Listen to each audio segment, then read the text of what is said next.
दोन समाजात मारामारी, एकाचा जागीच मृत्यू तर 4 गंभीर जखमी. संग्रामपूर तालुक्यातील निवाणा येथे दोन समाजामध्ये मारामारी. या मारामारीमध्ये ऋषिकेश सुभाष मोहीन वय 27 या तरुणाचा जागीच मृत्यू झाला, तर 4 जण जखमी झाल्याचे प्राप्त माहिती समोर आली आहे. ह्या तुफान मारामारीत दोन समाजामध्ये गेल्या कित्येक वर्षापासून आपसात वाद सुरू होता, परंतु ह्या वादाचं स्वरूप जीव घेण्यापर्यंत जाईल ह्याची कल्पनासुद्धा केली जात नव्हती.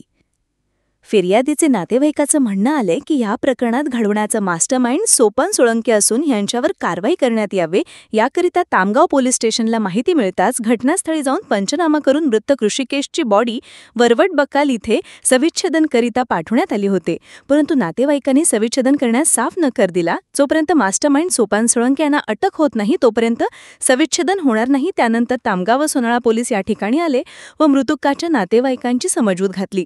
त्यानंतर सविच्छेदन करण्यास नातेवाईक तयार झाले.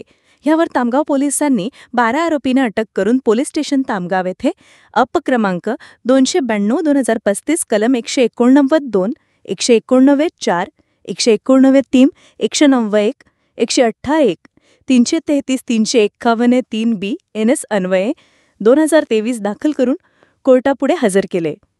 पुढील तपास तामगाव पोलीस स्टेशनचे ठाणेदार राजेंद्र पवार सुभाष मोहीन यांचा मी भास्कर महाजन चुलत भाऊ आहे.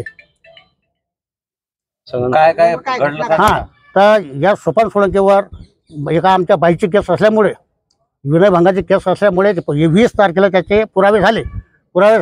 आमच्या लोकांना ते केस मागे नाही घेतली. त्याकरता त्यानं धमकी दिली की मी घरात येऊन मारणार. अशा चुलत भावाला आमच्या घरात येऊन मारलं. त्याच्यानंतर त्यांना आम्हाला इकडे कॉल केल्यानंतर आम्ही हे आमची चुलत पाहण्याकरता गेले. त्याने गुप्तीने मारहाण सुरुवात केली. समोरचे कोण व्यक्ती जे आहेत हे कुठल्या समाजाचे आहेत? पारधी समाजचे एकत्रच आहेत. तुम्ही? आम्ही मोहे धनगर. हे प्रकरण घडून आणलं. याच्यावर सोपान सोळंके आहे, याच्यावर ते याची केस आहे विनयभंगाची. त्यामुळे त्यांना तो हे मुळत नाही, आपसात करत नाही, म्हणून हे प्रकरण त्यानं घडून आणलं. आणि घडून आणताना त्यानं फोन केले यायले की अडो हे काम करावं लागते, हे की आपसात करत नाही.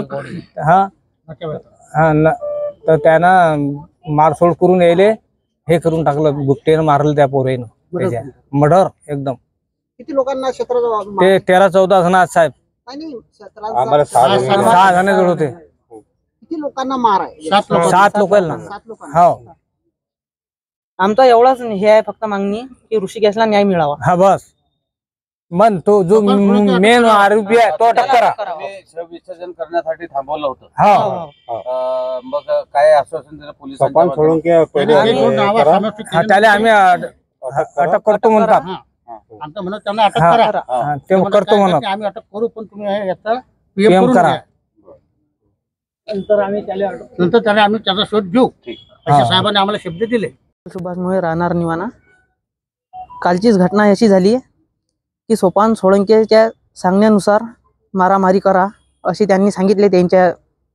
ते आपसात आहेत, त्याच्या भावबंद त्याच्या कारणामुळे हे झाली भांडाभांडी. त्याच्यात त्यानं मारहाण केली, एकदम लाट्या काळ्या. ते शस्त्र त्याचे काही असतील नसतील त्याच्या त्या मारहाणमध्ये म्हणजे माझ्या स्वतःच्या भावाचा ऋषिकेश सुभाष मोहीन यांचा जीव गेला.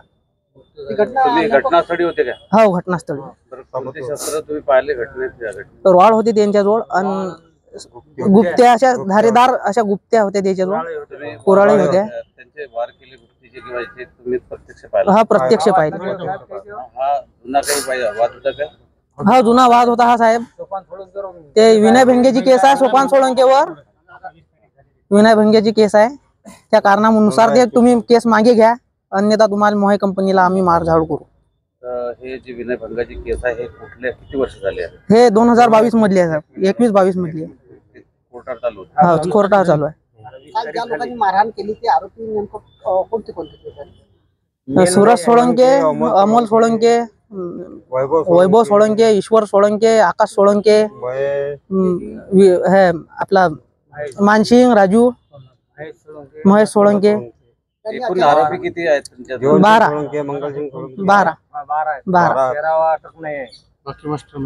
ते मास्टर माइंड आहे तो सोपान सोळंके. त्यांच्या सांगण्यानुसारच हे झालं.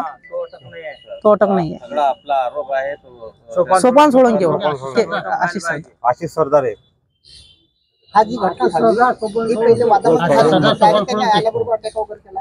आल्याबरोबर अटॅक केला त्याने. तुम्हाला याची कोणती प्रकारची सूचना? काही सूचना नाही, आमच्या घरात येऊन मारझोड केली त्याने. म्हणजे असं येऊन काही विचारपूस काहीच नाही डायरेक्ट मारझोड केली त्याने. तुम्ही झाल्यानंतर किती वेळानं पुन्हा पोलीस स्टेशनला गेले? आम्ही आल्यावर साहेब आता त्यानं मारझोड केल्यावर पहिले आम्ही दवाखान्यात आलो. पाऊस चालू होता, दवाखान्यात आलो.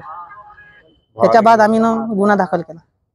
तरी 10:09 तुमचे भाऊ होते, हा. तुमच्या भावाला दवाखान्यात आणल्यानंतर किती मृत्यू घोषित केला? मृत्यू घोषित केला.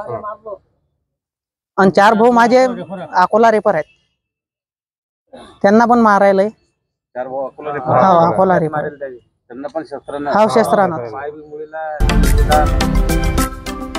महाराष्ट्रातील महत्त्वाच्या व ताज्या घडामोडी जाणून घेण्यासाठी आजच आमच्या सूर्या मराठी न्यूज चॅनलला सबस्क्राईब करा आणि बेल आयकॉन प्रेस करा.